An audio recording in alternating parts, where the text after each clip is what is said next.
kind of walking back and forth. Okay. All right, go ahead, sir.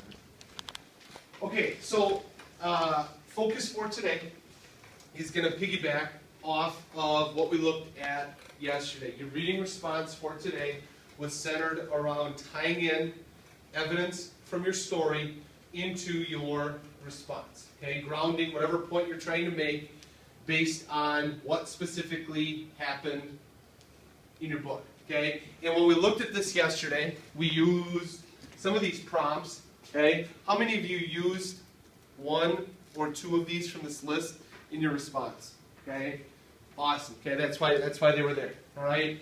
Now, to take this a step further, all right, if you're going to tie in proof of what happened in your text, which we've done a lot up to this point, okay, and that's great. However,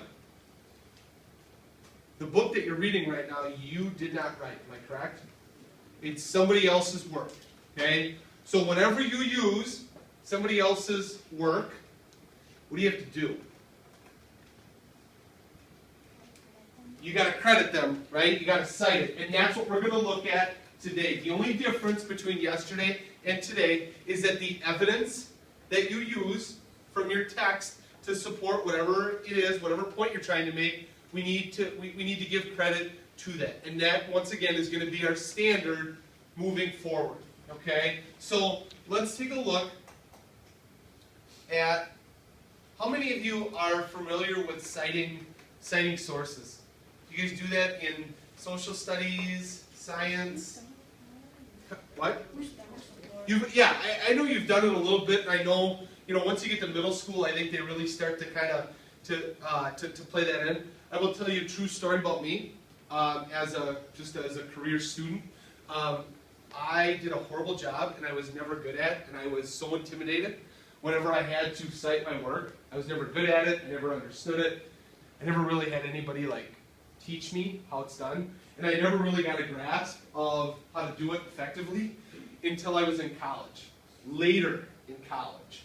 So it's definitely it's good to know how to do, and I think the way we're going to look at here today, I think makes it, pretty straightforward. Okay, so there's a couple different ways that you pull evidence from your book to support whatever it is you're trying to say. You may pull evidence from a book, but you put it in your own words. Okay? So in other words, something might happen, but you do not quote it word for word in terms of how it happened in the story. You put it in your own words. It's still not your work, but it's not word for word what the text says. So this would be this first. I would call that a detail. Okay. So an example of what that might look like, all right, is worded just like so here. In the first book, The Hunger Games, we learned that most citizens don't own weapons. But if they did, they would probably poach for their food. Okay? Once again, this was summed up, not word for word, based on what it was in the book. Okay?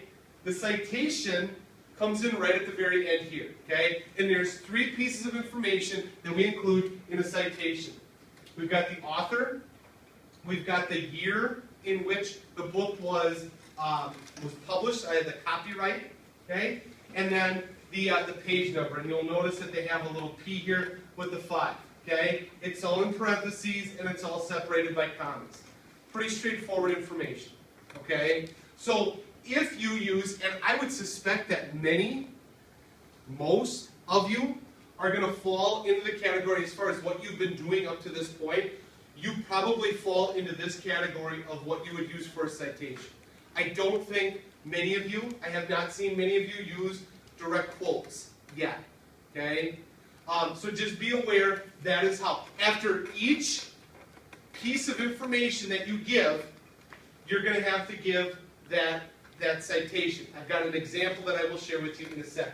Okay? The other way that we would cite or give credit is, in this case, if we give a direct quote from your story or from your book. Okay. So in other words, as you're looking at this, Katniss, the narrator says that, and I quote. This is word for word as you would read it on page 5 of this book.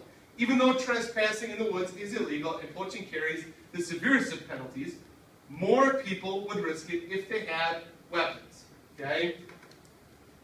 And the quote, and then it's cited here. So the only difference is, okay, everything right here is word for word as you would read it in the book. Okay? The only difference from a citation standpoint is you don't need to include the P in page. Okay? It's still author, year, and page number. Okay?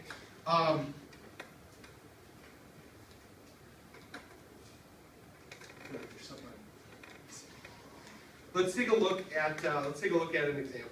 Okay, so what does this all like? What does this all mean for you? Okay, our focus of tying in evidence from your story, at least for tonight, for your reading response, is going to be the same.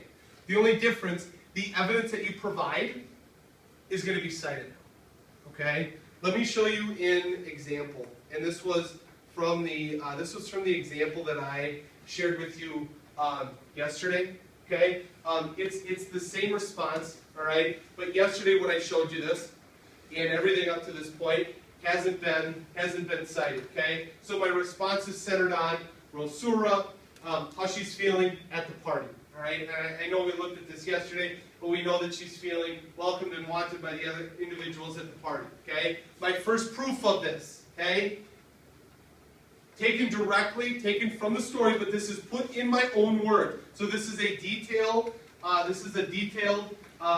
quotation. Okay, this is shown when they had the sack races, and she was the center of attention when her team won. Okay, that was put into my own words, not my work though. So I recognize it right here. I've got the author, I've got the year, and I've got the page number. Okay. It's also shown, another example, evidence from the text, when everybody wanted to be her partner during charades. Once again, not word for word, I put it in my own words. It's not my work though, okay? Cited it. It's also important to notice how the magician made her a part of the party. She made her she got to hold the monkey. Another citation there. Once again, every time you do that, okay, you're going to cite. Okay, she's extremely happy to be at the party. She hands out the cake. Once again, this is all paraphrased, if you will. And I've got my citation. I've got my citation there. All right. So that's the only thing that is changing. You need to know. All right, in which all of you I think already do. Your author, figure out the copyright date. Okay, and then obviously the page number that you are pulling your information from. All right? So your job for tonight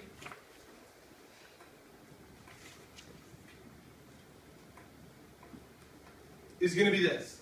Okay? Similar to what we did last night, your reading response, whatever direction you go with it. Okay? I want 2 examples that prove whatever point you're trying to make. I want evidence from the book itself, just like you did last night. Okay?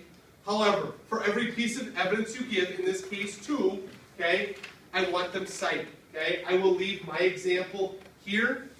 There's also an example right there, and I will have that up. I'll leave that there, and we'll eventually get that up on the wall. Okay? That is going in your notebook.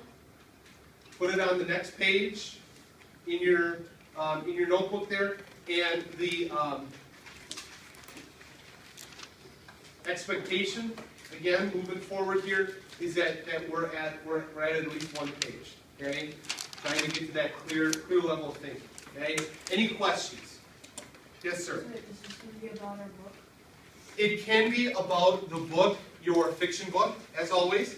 If you want to use a different book, if you're reading something differently, that's up to you as well. Okay, make it purposeful for you, all right? I don't want to make it feel like we're pulling teeth here, okay? So you got a little bit of freedom as far as the book that you decide to use, but I do want you to practice citing, not only giving that evidence, but also citing it as well. So the book is up to you as far as what you want to use. Does that help?